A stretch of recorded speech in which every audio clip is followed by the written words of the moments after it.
একটা কথা পুজোর পর হঠাৎ করে মনে হচ্ছে, আজ শনিবার দিন, সেটা হচ্ছে যে চতুর্থ স্তম্ভ মানে সাংবাদিকতা, সংবাদ মাধ্যম, এটাকে চতুর্থ স্তম্ভ, অ্যাম্বাসেডর বলা হয়, মানে রাষ্ট্রদূতও অনেক জায়গায় বলা হয় যে সাংবাদিকরা যেটা করে সেটা অনেকটা দূতের কাজ।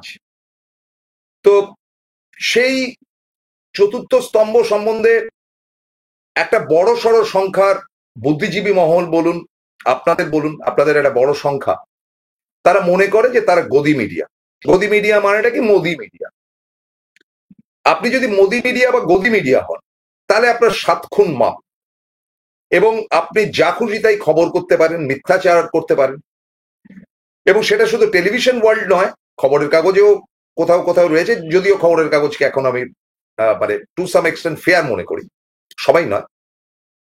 আবার পোর্টাল বা ইউটিউব বেরিয়েছে, আমরা যেমন ইউটিউবার, সেরকম অনেক ইউটিউব বেরিয়েছে যারা কিনা এই মিডিয়া জগতের মধ্যে যুক্ত হচ্ছে। মানুষ দেখছে, এবার মানুষ দেখছে, মানুষ বিচার করছে। রাজনীতিবিদদের কোনো অধিকার নেই মানুষের ইচ্ছে শক্তিকে দমন করা। কারণ এনকে ডিজিটাল বলুন বা যে কোনো পোর্টাল বলুন বা যে কোনো ইলেকট্রনিক মিডিয়া যারা বাজারে রয়েছেন, স্যাটেলাইট মিডিয়া, তাদের অনেক জিনিস আপনার খারাপ লাগতে পারে, অনেক জিনিস আপনার ভালো লাগতে পারে। আপনার সমালোচনা করার অধিকার 100% আছে। কোথায় আছে? যে তারা যে বক্স ফেলেন এই যে ইউটিউবে, তাতে নিচে আপনাদের বাক্যগুলো আসে, সেখানে আপনারা কেউ প্রচন্ডভাবে ভালোবাসা জানান, কেউ কেউ, সংখ্যাটা অল্প, তারা সমালোচনা করেন। আপনাদের সমালোচনা মাথায় পেতে নিচ্ছে, কিন্তু এক্সট্রিম এন্ডে গেলে তখন কিন্তু একেবারে প্রসূনের পাঁচ।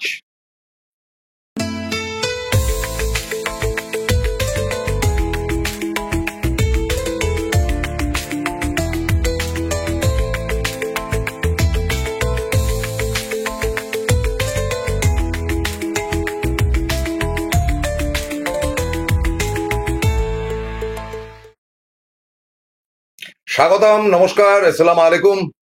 সবাইকে শুভ বিজয়া, প্রীতি, শুভেচ্ছা এবং ভালোবাসা জানে আমাদের পক্ষ থেকে, আমার পক্ষ থেকে তো বটেই। আপনারা আছেন, আমরা আছি। দেখুন, যে বিষয়টা খানিকটা মুখবন্ধের প্রথম দিকে বললাম, যে মিডিয়া প্রতি শ্রদ্ধা এবং অশ্রদ্ধা বা চতুর্থ স্তম্ভ, এমন কিছু ঘটনা ঘটেছে।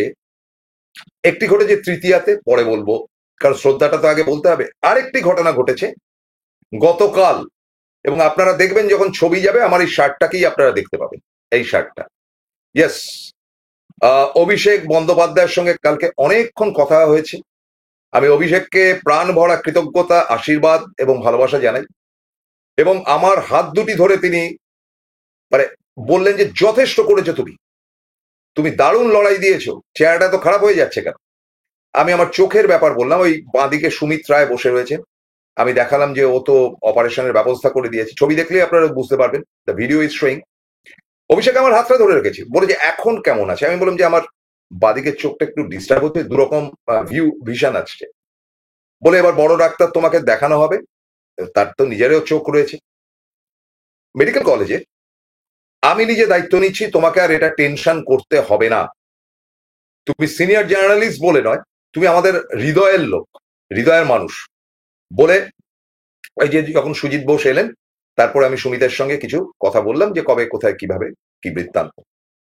এবং অভূতপূর্ব অভিষেকের কাছ থেকে কিন্তু ভালোবাসা পেলাম, শ্রদ্ধা পেলাম, যেটাতে আমি আপ্লুত।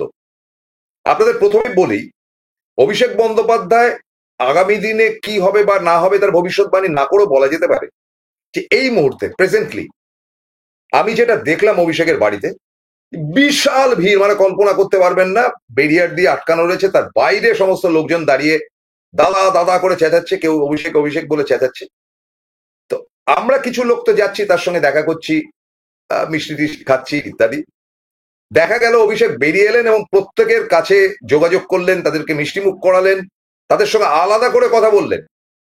প্রায় 15-20 মিনিট বাদে বাদেই তিনি বেরিয়ে আসছেন এবং সাধারণ জনগণের সঙ্গে মিশছেন। যার যা অসুবিধা, কেউ পেপার দিচ্ছে, কেউ চিঠি দিচ্ছে। এই কালচারটা কিন্তু আমরা মানে ভীষণভাবে মমতা বন্দ্যোপাধ্যায়ের মধ্যে পেয়েছি। একটা সময় আমি দেখতাম যে রাজনীতিবিদরা মানুষের সঙ্গে মিশতে পারে, আবার আজকের দিনে মনে হয়েছে যে তারা মিশতে পারেন না, ওই দুর্গাপুজো ইত্যাদিতে থাকে। অভিষেক ইজ অ্যাবসলিউট। এই যে মমতা বন্দ্যোপাধ্যায়ের ছবিটা দেখুন, এটা কিন্তু গতকালের তোলা ছবি, যে তিনি একটি শিশুকে কি যে একটা সমস্যা হয়েছে, আমি তখন ছিলাম সেখানে। কুণাল ঘোষের ছবি এটা, absolutely I must give him A thanks. তো তার সঙ্গে দাঁড়িয়ে কথা বলছেন মমতা দি, এবং আমাকে বলে প্রসূন কখন এসছো, এবং তিনি বললেন যে যাও আগে মিষ্টি খাও, চা খাও, তারপরে কথা হচ্ছে। এর মধ্যে তিনি ইশারা করলেন, দেখলাম যে সাংবাদিক কুল, এবং আপনাদেরকে বলি তার মধ্যে বাংলা চ্যানেলের প্রায় প্রত্যেক মাথারা রয়েছে, এবং তাদেরকে কৃতজ্ঞতা জানাই। অনির্বাণ চৌধুরী থেকে শুরু করে বিশ্ব মজুমদার থেকে শুরু করে বিভিন্ন চ্যানেলের মাথারা রয়েছেন, এবং ইউটিউবের টপ মাথারা রয়েছে। বলে প্রশ্নটা কি হয়েছে গো, একটা বিরাট ঘটনা শুনলাম। আমি বলবো সে ঘটনা, আপনাদেরও বলবো, ওদেরকে বলেছি। এবং আপনাদেরকে বলি যে আপনার আমার কথা ভালো নাও লাগতে পারে, নট নেসেসারি কি আপনার একেবারে ভয়ঙ্কর প্রসঙ্গুপ্ত নাও লাগতে পারে, আপনি দেখবেন না বা তলায় সমালোচনা করবেন।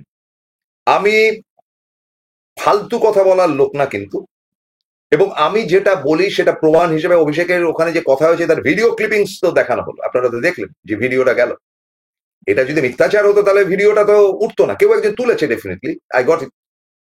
যে ভদ্রতা, যে শ্রদ্ধা মিডিয়ার ব্যাপারে মমতা বন্দ্যোপাধ্যায় এবং অভিষেক বন্দ্যোপাধ্যায়ের কাছ থেকে পাওয়া যায়, সেই শিক্ষাটা বিজেপির মধ্যে পাওয়া যাচ্ছে না কেন, এই প্রশ্ন উঠতে পারে।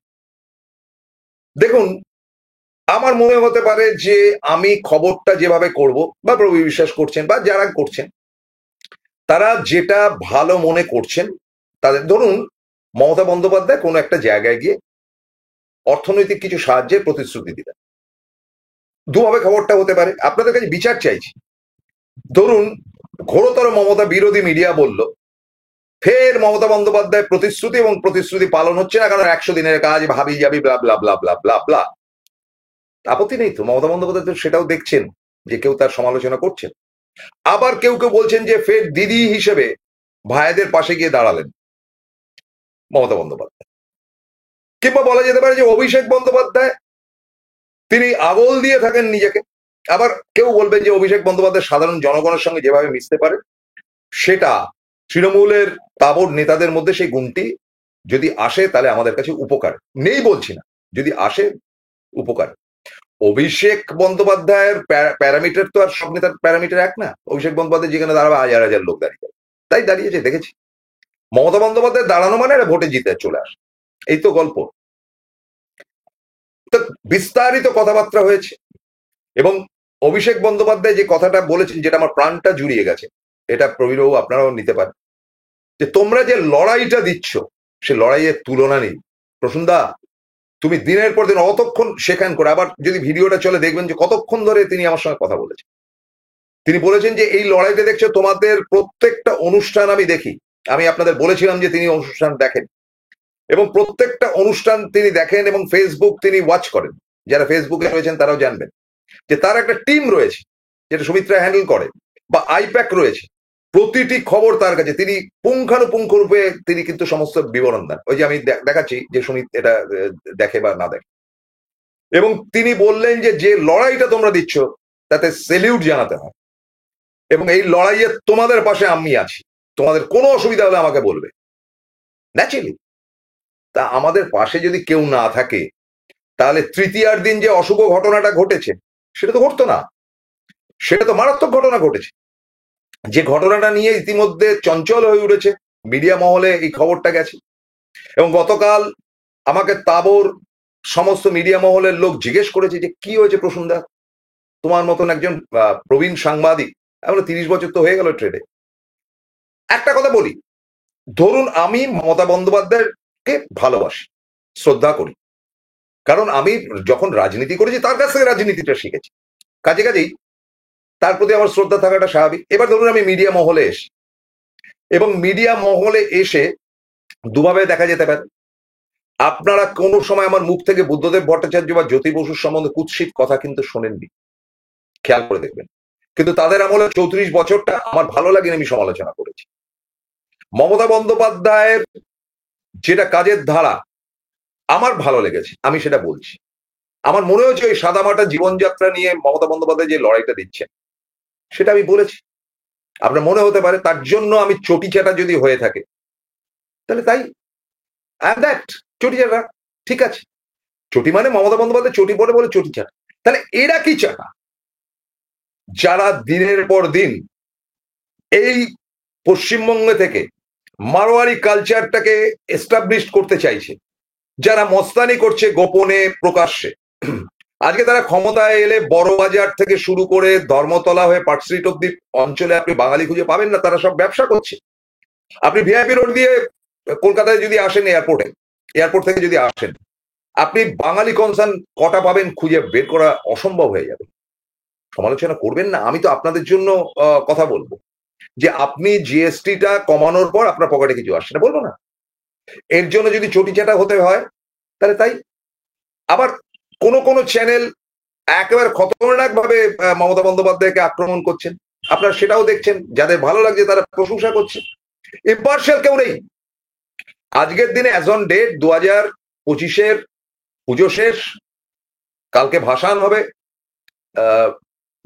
যেটা রেড রোডে, এবং তারপরের দিন লক্ষ্মী পুজো। ঠিক এই সিচুয়েশনে আমি বলছি যে চতুর্থ স্তম্ভ, সেটা ভালো হোক চাই মন্দ হোক, তার প্রতিনিধি হিসেবে আপনার আমাকে ভালো না লাগতে পারে সমালোচনা, আমি তো করি, কিন্তু আপনার অধিকার আছে কি যে আপনি আমাকে মেরে গুটিয়ে দেবেন, আমাকে খতম করে দেবেন? এত বড় কথাটা বলার একজন রাজনীতিবিদ হিসেবে, যা কোনোদিন মমতা বন্দ্যোপাধ্যায় বলেনি। অভিষেকের তো ব্যবহারটা দেখেন, হাতটাকে ছাড়েননি।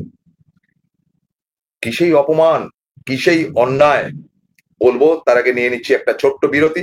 কারণ বিরতির পর আপনাদের সামনে আমরা তুলে ধরতে চাই সম্পূর্ণ ব্যাপারটা, এবং আপনারা বিচার করে বলবেন, বিচার করবেন এবং উত্তর দেবেন যে যে ঘটনাটা ঘটেছে সেটা সত্যি ভালো না নিন্দনীয়। একটা বিরতিতে যাচ্ছি, ফিরছি খুব দ্রুত, সঙ্গে থাকুন। জয়গুরু রত্নভান্ডার জ্যোতিষ চেম্বার। এখানে গোল্ড মেডেলিস্ট জ্যোতিষী বসেন। হাই কোয়ালিটির আসল গ্রহরত্ন সবচেয়ে কম দামে এখানে পাওয়া যায়। স্থান বেলঘড়িয়া রানী পার্ক, বটতলা, 2 নম্বর রেলগেটের নিকটে। 9681345722 এবং 9007778922। ফিরলাম বিরতির পর। আচ্ছা, কলকাতা শহরের সেরা পুজো কোনটা, দারুণ ভিড় হচ্ছে কোনটা, এরকম নানা প্রশ্ন থাকতে সুজিত বোসের পুজোতে মারকাটারি ভিড় হয়। এবছর মারাত্মক ভিড় হয়েছে পাইকপাড়াতে একটি পুজো প্রত্যয় বলে। আমাদের এই দমদমের তরুণ দল সাংঘাতিক ভালো পুজো করেছে। এবং এটাও বাস্তব যে আমার এই ভিড়ের পুজোগুলো বা যেখানে ভিড় হয় তার মধ্যে অরূপ ববি তো নিশ্চয়ই আছে, তার মধ্যে ত্রিধারা তো নিশ্চয়ই আছে, এবং তার মধ্যে অবশ্যই দেবু ঘোষও আছে, সজল ঘোষ, তার যে পুজো, আপত্তি নেই। এবার ব্যক্তিগতভাবে আমার দেবু ঘোষকে ভালো নাও লাগতে পারে, সেটা আমার ব্যক্তিগত ব্যাপার। এখন ব্যাপারটা হয়েছে কি, আমি আমার কর্মসংস্থার পক্ষ থেকে আমাকে বলা হয়েছে যে আপনি উত্তর কলকাতার বিভিন্ন জায়গায় আপনি যান, পুরস্কার বা মেমেন্টো দিয়ে আসুন। তা তার মধ্যে দেখলাম যে কোনোভাবে এই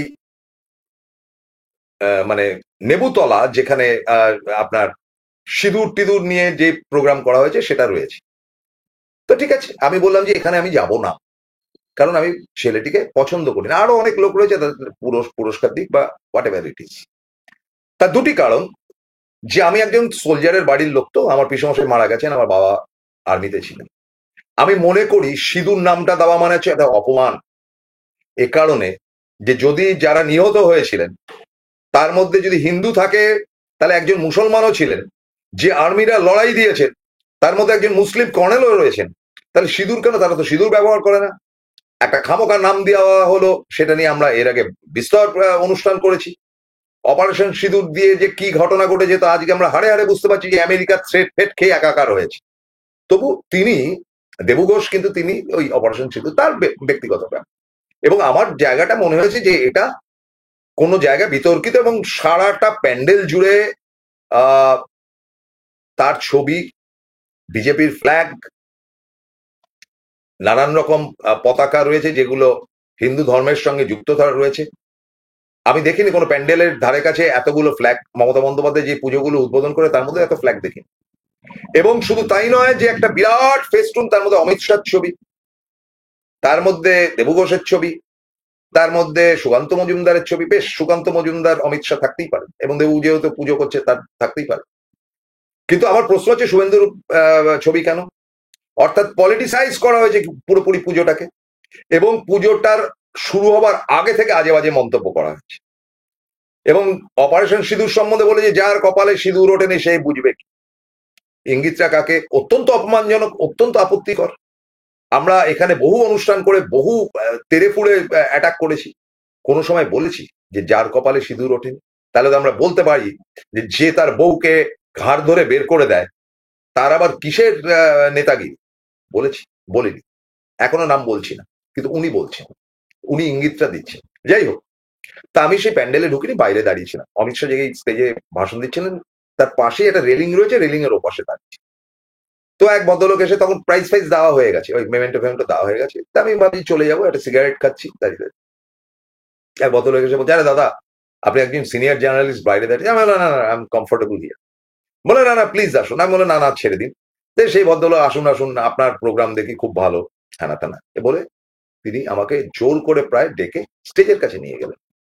আপনারা বিশ্বাস করুন, করজোরে বলছি, সে ভিডিওর ছবিগুলো আমাদের কাছে আছে, কিন্তু আমরা অসভ্যতা করবো না বলে সেই ছবিগুলো এখানে দেখাচ্ছি না, কারণ এই চ্যানেল থেকে তো আমি সেই ছবিগুলো করাইনি। সুতরাং সেটা যাদের কাছে থাকা তাদের কাছে আছে, এবং অবশ্যই অবশ্যই সেটা আহ সরকারের সরকারি দলের কাছে সেই ভিডিওটা পৌঁছে গেছে। আমাকে বললে, চটি চাটা, তুমি বহুত বার বেড়েছো, ভেতরে ঢুকিয়ে দেব, তুমি আমাকে চেনো, তুমি পপুলারিটি মারাচ্ছ। মানে দাদা বিশ্বাস করুন, কুৎসিত ভাবে স্টেজের উপর দাঁড়িয়ে সারাটা পাড়া দেখছে, এলাকা দেখছে, বউবাজারের ওই অঞ্চল, যে কিভাবে একটা বয়স্ক জার্নালিস্ট, তাকে তো অন্যভাবেও বলা যেতে পারে, রাস্তায় দেখা হলে বলা যেতে পারে, ভাই তুমি আমার বাড়িতে এসে আমাকে গালাগাল দিয়ে যাও, ভাই তুমি আমার এগেনস্টে পোস্ট দাও, যা খুশি করো, তুমি তোমার জমিতে দাঁড়িয়ে, যেখানে আমি অতিথি, একজন জার্নালিস্ট চতুর্থ স্তম্ভের, তোমার ভালো নাও লাগতে পারে, তুমি আজকে অপারেশন সিঁদুর দেখাচ্ছ, আর সেই সিঁদুরের মধ্যে বসে তুমি যে কাণ্ডটা করলে, তুমি রক্তাক্ত করলে আমার মাইন্ডটাকে, তার প্রতিফল। এবং যে ভাষাগুলো ব্যবহার করেছে, চটি চাটা, তৃণমূলের দালাল, মমতা, এই সেই ইত্যাদি, মানে আপনারা বিশ্বাস করুন, প্রায় মিনিট 15 ধরে তেরে আমাকে খিস্তি করেছে, বলেছে তোমার জনপ্রিয়তা জানা আছে, তুমি যে কি জনপ্রিয়, তুমি আমার মতন জনপ্রিয়তা পাবে, তোমার আছে সেই জনপ্রিয়তা। আমি শুধু একটা উত্তর দিলাম, তোমার এত জনপ্রিয়তা বরানগরে তো পাস হয়ে গেল না, সেটা হলো কেন? আর তুমি সারা পশ্চিমবঙ্গে আমার জনপ্রিয়তা, আমি চ্যালেঞ্জ করছি তোমাকে, তুমি যদি আর বার বারো, তাহলে এমন খিস্তিবাজ তোমার ওখানে ঢুকিয়ে দেবো, খিস্তি দিয়ে তোমাকে সিধা করে দেবে। মানে আপনাদেরকে আর কি, আপনারা, আমি যে অনুষ্ঠানটা করেছি তলায় খিস্তি আসবে, একটু দেখবেন তো কারা কারা খিস্তি মারে, আপনারা কাউন্টার করবেন। দাদা এটা কি আমার 30 বছরের কাজের উত্তর? ভাই আপনি আমাকে সমালোচনা করুন, আপনি যখন আপনার ওখানে অ্যাম্বাসাডার হিসেবে গেছি পুরস্কার দিতে, আপনি সেখানে পুরস্কারটা নিয়ে আমাকে খিস্তি করছেন কেন? এই সভ্যতা, এটা বর্বরতা ছাড়া কি? এরা আগামী দিনে সরকারে আসবার কথা বলছে, কোথায় যাচ্ছে? আজকে দেখুন সারা ভারতবর্ষের রাজনীতির ক্ষেত্রে যাদের পছন্দ হচ্ছে না, জেলে পড়া হচ্ছে। এই তো কাশ্মীরের, এই কাশ্মীরের পাশে একজনকে, প্রতিবাদী একজন চরিত্র দিনের পর দিন আন্দোলন করছে, তাকে জেলে পুরে দিয়েছে। এবং এই কাণ্ড যদি দিনের পর দিন চলতে থাকে, তাহলে আমরা তো আর কাজ করে উঠতে পারবো না। ফলে আমাদের আতঙ্কের ব্যাপার নেই দাদা, এটা মমতা বন্দ্যোপাধ্যায়ের পশ্চিমবঙ্গ, এটা ব্যবস্থা আমি নিতে পারি, কিন্তু আমি তো গুন্ডামি করব না, গুন্ডামি করব না। আমি এখনো পর্যন্ত একটাও খারাপ কথা বলিনি। জানি না, যে কোনো কোইন্সিডেন্টালি তার পুজোটা আবার বানচাল হয়ে গেছে, তিনি লাইট অ্যান্ড সাউন্ড চালাতে পারেননি, তার ভিড় কমে গেছে, কিভাবে হয়েছে, পুলিশ কি করেছে, সেটা আইনের ব্যাপার, আমি কিছু বলবো না, কিন্তু উত্তর দেবু কিন্তু পেয়ে গেছে। টোটাল পুজো জুড়ে অশান্তির মধ্যে মানুষের সঙ্গে ভালো ব্যবহার করতে ক্ষতিটা কোথায়? আজকে অরূপ বিশ্বাস বা ববির পুজোতে বা সুজিতের পুজোতে কোন মিডিয়া যারা এই তিনজনকে হয়তো প্রচন্ড সমালোচনা করে, তারা যদি চায় তাদেরকে খিস্তি মারা হবে, দেখে নেব, তোমাকে চ্যালেঞ্জ করছি, চটি চাটা, এই ভাষাগুলো ব্যবহার করবে। সেখানে আরেক ব্যক্তিত্ব ছিলেন, যিনি আমার কাছে আমার লিডার ছিলেন একটা সময়, তাপস রায়। তিনি মঞ্চে উঠলেন, আমি তা হাত বাড়িয়ে দিলাম তার দিকে, তিনি স্বীকার করলেন আমার সঙ্গে। দেবঘোষ তাকে বলছে, কার সঙ্গে কথা বলছে তাপস দা, যেন তাপস দা বললেন, তুই এমন করছিস কেন, আমাকে বলছি এমন করছিস কেন, এগুলো করিস না। তাই বললাম যে আপনি পুরো ব্যাপারটা না জেনে কেন কথা বলছেন। তো এই তো ক্যাটাগরি, এই তো এরা সমালোচক। তা রাজনীতি খিস্তি খেউর হলে সেটা তো উঠে আসে, কিন্তু একটা সাংবাদিককে বাংলার মতন একটি জায়গায় তিনি অ্যাটাক করবেন এবং দেখে নেব হুমকি দেবেন এবং খিস্তি খাওয়াবেন আমাকে, ইত্যাদি ইত্যাদি বার্তা বা আর যে কথাগুলো বলেছে আমি ভাই বলতে পারছি না, ব ল ইত্যাদি ইত্যাদি নানা রকম আপনাদের সামনে তুলে ধরলাম। আমি প্রসূন গুপ্ত, আমি খুব খতরনাক লোক দাদা। আমি নকশাল পিরিয়ড দেখে এসেছি স্কটিশ স্কুলে। আমি কিন্তু 34 বছরের বাম শাসনের মধ্যে অন্তত 33 বছর রাজনীতি করেছি, মারধরের দৃশ্য দেখেছি। আমি কিন্তু ভুলে যাওয়ার মাল নই। কাজেই যা হয়ে গেছে হয়ে গেছে, তার পুজোটা এবার যা হয়ে গেছে হয়ে গেছে। গতকাল মমতা বন্দ্যোপাধ্যায়ের ওখানে সায়ন্তিকার সঙ্গে কথা হচ্ছিল, যিনি দেবু ঘোষকে হারিয়েছে। সায়ন্তিকা বললো, দাদা কি ব্যাপার, আমি পুরো ঘটনাটা ওকে বললাম। ব্যবস্থা নিচ্ছে, চারিদিক থেকে ব্যবস্থা হবে। ব্যবস্থা এখানে হবে, নইলে ভোটের খাতায় হবে। এক দেবু ঘোষ হয়তো কলকাতাতে যে কটা সিট একটুখানি খারাপ অবস্থা ছিল সেটা ভালো করে দিলেন। তার বুদ্ধি থাকলে তিনি কি করতেন জানেন, আমাকে জড়িয়ে ধরতেন, ছবি তুলে মার্কেটে ছেড়ে দিতেন, আমি ফ্যাসাদে পড়ে যেতাম যে এই দেখো এ পাল্টিবাজ, এ পাল্টি খেয়েছে, পাঁচিলের উপর ছিল, এই দেখো কি। এটা ওর বুদ্ধিটাই নেই। এটা বুদ্ধিহীনের সম্বন্ধে এর থেকে বেশি কি বলবো। আপনারা কি বলেন শুনবো। ভালো থাকবেন। আমার সমস্যা আমি মিটিয়ে নেব, কাউকে ভাবতে হবে না, কিন্তু আপনার অ্যাডভাইসটা তলায় একটু লিখবেন। Thank you very much. Good day, ভালো থাকুন, নমস্কার।